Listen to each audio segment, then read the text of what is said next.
You've tuned into The Mountain Gardener with your host, Ken Lain. Gardening it can be challenging, but with these simple insider tips, you'll reap huge rewards. Now, let's tune into today's Mountain Gardener with Ken and Lisa. We have a new plant drop, so you can pre-order or reserve the different varieties of lavenders. We've got alliums, a new variety of Russian sage that's available. They're on their way. They're en route. They're just about finished at the farm, but we thought, oh, we'll let people see what they are, and they can pre-order theirs, put their name on it. When they arrive, we'll just let them know, hey, they're here. Come pick them up. Part of that, if you're part of our garden club, this is how retail can be very personal. So we're trying to get very individual customer gardener here at Waters Garden Center. And so we created this. You're part of our club. We know who you are. We know what you like. We know what you bought. We know what your gardening is. We might even have conversations amongst the sales folks. So no, they got privacy issues, or they like herbs, or they're growing this kind of heirloom tomato. So part of the lavender thing, when we create this lavender drop, I created two handouts to go with, just for those folks that are buying lavenders, because I know you folks that grow herbs, you're unique, you're different. You like fragrance and beauty and butterflies, and you like potpourris and cooking and all these other things. So I created a lavender success kit. That is, here's how you plant a lavender so it thrives, and here's the products you'll need to put them in the ground and have them just grow like crazy. Here's how you do it in the ground, and here's what you need if you put them in containers. And so when you come to pick your lavender up, we'll give you the success kit going, here you go. Don't just come get a plant. We're not selling plants. We're selling garden experiences here at Waters. So truly, we believe this at the very heart of our soul. We are not a plant shop. We are a garden love shop, an experience, and fragrance shop, and beauty and style and color. We're that shop. We're a glass of fine wine, a cup of coffee in the morning, just enjoying the fragrance and the beauty. That's what we're creating. And when you are not successful, that's like torture. You might as well put a gardener in the bowels of hell, because that's what it's like forever in eternity. You get to watch plants die. That is not what we are all about. We are about success and beauty and fragrance and just successes. And if we can't help you be better with your plants, we failed. I mean, we failed as a family. We failed as a crew, as horticulturalists, as an independent garden center. We're growing finer plants. We go out of our way to get the right plants at the right time for the gardens here. We make sure they never get stressed. And part of that process is letting you have first dibs, so pre-orders, then making sure before you come in to get it, you get to, you know exactly how to plant that thing so you've got success, or at least the success rate doubles. You don't have to learn by making mistakes. We got most of that figured out for you. We've done the mistakes. Here's what we found out. This will help you. So we got that going out. So a lavender success kit. In addition, we've programmed, I wrote another one. I want to go over this segment for you. I wrote a Lush lavender secrets. How do you keep a lavender blooming? And so we've got the computer. I mean, these databases are tracking. Oh, we know they bought a lavender. We know they're part of our club, so they want garden content. They want to be successful. So we've got a program. 2 weeks after you bought it, it comes back and it sends you this Lush lavender secrets. Here's how you keep them blooming. And I wanted to go over that with you, because if you've got lavenders in your yard already, whether you bought one from us, pre-ordered, or you've had it in the yard for 10 years, matters not. I want you to be successful. You'll have more fragrance, more beauty, more butterflies, more blooms, and there are secrets to it. And here's what I've learned. Number one, lavenders really, really benefit from being deadheaded, or those spent flowers as they bloom. They've been in bloom for a month. And so, but it will come down to, they'll start pulsating, new flowers will start coming up below the original flush of flowers, and then the original flush will start to fade. What you do is you track that flower stem back down to the foliage, and you snip it off with a pair of pliers, pruners, scissors.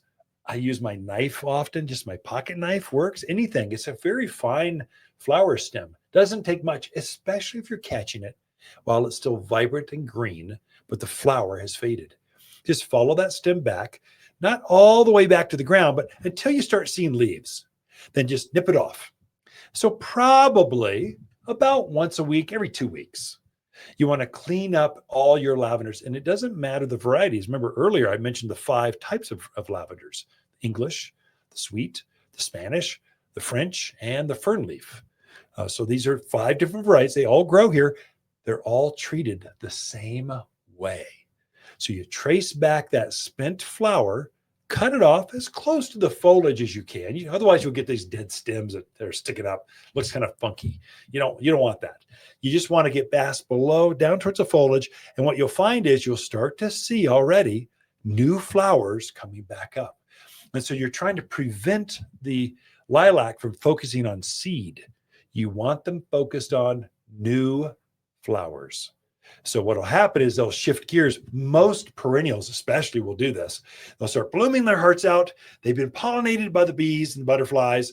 The hummingbirds are just about done with these guys. They start to set seed and they go, okay, stop blooming. Start just focusing on seed. They put all their energy into seeds. They stop blooming. And so if you take that old flower off and the seed production, the plant actually it freaks out. It goes, oh my gosh, I'm not going to reproduce.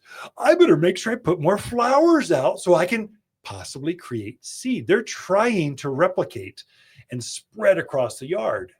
You're trying to keep them in bloom all the time. Well, you do that is just take that old flower off. They call it pinching or deadheading flowers. And that's how you do it. It works for a lot of different plants, echinacеas, coneflowers, gaillardia, but especially lilacs. They really benefit from this. You can keep them going. Otherwise, they'll have less color. They won't bloom as long. They won't bloom as long into the fall of the season. You can easily get another 2 to 3 months of blooms on your lilacs just with that one technique. In addition, so you need to fertilize to put that much flower into reproducing flowers over and over and over. It takes a lot of energy. The plants can't just live off your water, which is terrible, in your clay soil, which is terrible, surrounded by caliche, which is terrible. It's going to need some help from you. We call this gardening. And so you get a bottle of Flower Power, greatest lavender food ever. And so it's a water soluble. So it's got a little scoop in there. Take your watering can, and then you take a scoop for every gallon. You take a scoop, put it in your can, top it off with water. The mistake I find people make with water-soluble foods or Flower Power is they take a scoop, they chuck it on the ground, and they just hose it in right there. At least, for the love of gardening, at least get a 5-gallon pail, something. Don't just chuck it on the ground and water it. You can do damage that way. You want to dilute it in a gallon of water first, even a gallon jug. You know what? You're gardening. You need to get a good tool called a watering can. They're cheap. You need 2 of them, 1 for each hand, because they get heavy, you get lopsided. I can mix up 2 at a time, and I just go water my plants a couple times a month, every 2 weeks. I just take my plants, and they just are blooming their heads off because they love the Flower Power. What that is the middle number. It is 48% phosphorus. That middle number, 48%, that's what causes blooms. And it's in a water-soluble form. So as soon as you water that plant in, that plant can take that up just immediately and start making flowers like right now. I mean, it works for all flowering things, but it really works for lavenders. I mean, I put it on my tomatoes, my petunias, calibrachoas, lantanas, all my blooming stuff. Every 2 weeks, I give it this Flower Power. But it really makes the fragrance and the richness of the color of your lavenders robust. I mean, it's a game changer. So deadhead and fertilize every 2 weeks is the go-to. That's how you get them to really bloom. If you really want help with that, come ask me. Look for that. I guess, no, I'm not going to publish this. This is just made for folks to pre-order the lavenders we're putting out now. So, but you'll see. But you know what? I'll program it for anyone that buys a lavender. 2 weeks later, they get this Lush Lavender Secrets and how to get your flowers to keep blooming. I think that sounds pretty good. Water's Garden companion plants for July are hibiscus, maple, verbena, and crepe myrtle. Crepe myrtle flowers are intense watermelon pink, solar reds, and LED whites that cover this heat-loving shrub.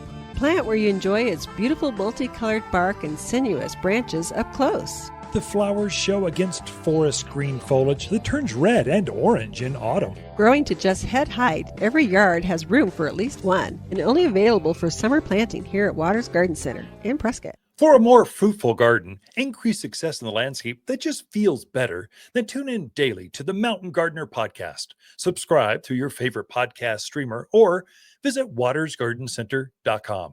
Better yet, visit me directly right here at Waters Garden Center. Thanks for tuning in.